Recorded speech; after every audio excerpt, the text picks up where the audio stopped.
All right, let's journey back to the golden age of the piano.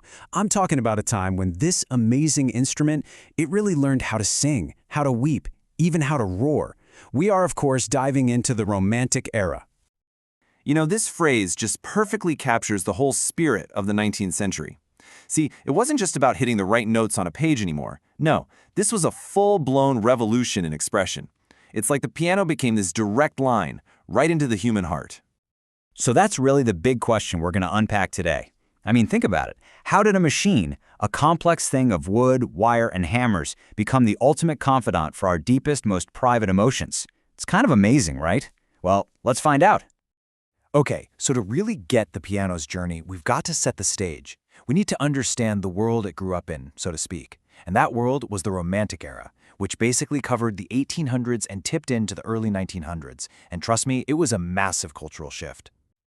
I mean, this was a huge departure from the balanced, orderly ideals of the past.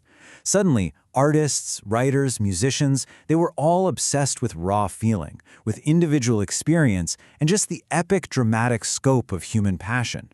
And for that, well, they needed an instrument that could keep up. And that instrument? It was the piano. But here's the thing, not the piano as people knew it.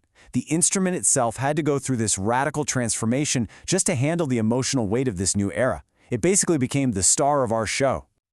So the piano basically went from being this delicate little parlor instrument to a full-on concert hall powerhouse. For starters, it got a sturdier iron frame. Now, why does that matter? Well, it meant the strings could be way tighter, which gives you a bigger, richer, more powerful sound. Then the keyboard itself got bigger, more keys, expanding the range of notes composers could play with. And they even added new pedals, like the sostenuto, which opened up a whole new world of tonal colors. It's like going from a basic set of crayons to a massive box of oil paints. So, the bottom line here is that these weren't just little mechanical tweaks. No way. This evolution gave the piano this massive new voice. It could suddenly whisper the most intimate secrets and then, moments later, shout the most heroic declarations, all in the same piece of music. The range was just incredible. So now you've got this supercharged instrument in the hands of composers. What happens next? Well, they start writing in a completely new way. They essentially invented a whole new musical language, one that was just as expressive and dramatic as the era they were living in. This is basically the DNA of Romantic piano music. You've got these long, lyrical melodies that just seem to sing and soar, the kind that really pull at your heartstrings. The harmonies got way richer, way more complex, which is perfect for building up all this incredible tension and release. And virtuosity, all that technical brilliance, it wasn't just about showing off, not at all. It was about using those skills to crank up the emotional drama of the music. But out of all of these, there's one I really want to zoom in on, rubato. You can think of this as the secret ingredient. It's the freedom for the performer to stretch time a bit, to speed up here, slow down there, giving the music this breathing, really human quality. It's what makes a performance feel less like someone's just reading a script and more like they're telling you a deeply personal story. All right, so we have the instrument, we have the new musical language. Now let's talk about the actual geniuses who put it all together and created this immortal repertoire. First up, we have to talk about Frédéric Chopin. Seriously, if the Romantic piano had a soul, Chopin was its poet. The guy lived and breathed the piano. He wrote for almost nothing else, and he understood its every single nuance. See, Chopin's genius wasn't about making these huge, loud statements. It was all about profound intimacy. His nocturnes, they really are like poems written for a moonlit night. His waltzes are so elegant, but often with this touch of sadness. He was just a master at capturing the most delicate, subtle shades of human feeling. And then, on the complete opposite end of the spectrum, you have Franz Liszt. If Chopin was the poet, Liszt was the arena rock star. I mean, this guy was a total showman, a titan of the keyboard, who didn't just play the piano. He pushed it to its absolute breaking point.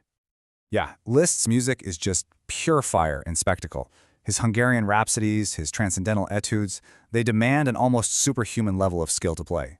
He was the one who made the piano sound like an entire orchestra, really showing off the sheer power and the massive dramatic range of this newly evolved instrument. And it wasn't just those two. The era was just packed with giants. You had Robert Schumann, who wrote this deeply personal music, often inspired by literature. Then there's Johannes Brahms, who kind of blended that raw, passionate expression with a more traditional, classical structure. And you can't forget Felix Mendelssohn and his perfect, elegant little pieces. I mean, what an absolutely incredible time for music. So that brings up a really important question. Why does this music, written more than 150 years ago, why does it still have such a powerful hold on us today? Well, I think the answer is that this music speaks a language that everyone understands. It just kind of bypasses your brain and goes straight for the heart. It tells these incredible stories of love, of loss, of heroism, of nature, all without ever needing a single word. So, let's kind of wrap this all up. What's the big takeaway? Well, the piano wasn't just an instrument anymore. It became a true partner in this new artistic movement. Composers used it to explore the entire spectrum of human experience, from the highest highs to the lowest lows. And they created this incredible body of work that's as challenging for the performer as it is rewarding for us, the listeners. This stuff isn't some dusty museum piece. It's a living, breathing part of our culture. And that really leaves us with one final thought to chew on. The piano's evolution, it didn't just stop in 1900. Of course not. It continues to inspire composers and performers in literally every genre you can think of. So the question I'll leave you with is this. If the piano found its voice back in the 19th century, what new stories, what new feelings is it still telling for us today?